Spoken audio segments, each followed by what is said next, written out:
с наслада. В училище ми викаха страшилище.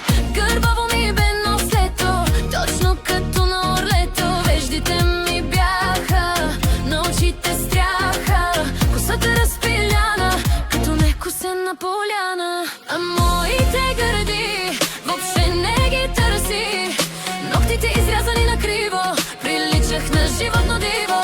Пораснах аз голяма, започна да ме хваща срама.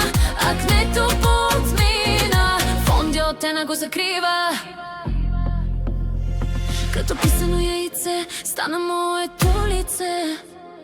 Маничко ме беше срам, но отидох на фризьор голям. В огледалото като се зърнах, самочувствието аз си върнах. Повдигнах и гърдите, отидоха ми и парите. Но не излизам вече с монтьори, а с богати ухажори.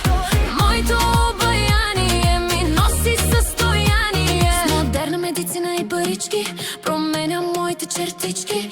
Пластичен хирург, професионален, но се направи идеален. Неизбежно е за моята красота да оголемя и моята уста. С нови устни сочни правя жестове порочни. Имам дълъг маникюр и изискам педикюр. Нищо не спортувам, само маничко гладувам. Роклите са ми без копчета, обувките с високи токчета.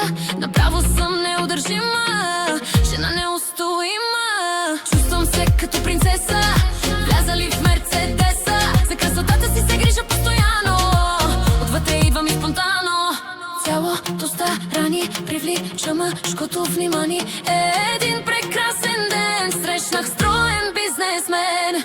Звезди ми сваля от небето, дебело му е портмонето. Плана между нас любов, с женитба е готов. На колене искам и ръка, станах негова жена. Родиха ни се и децата, забравих аз суетата. Живота ми се промени, друг смисъл придоби. Да се грижа за децата, най-голяма радост за душата.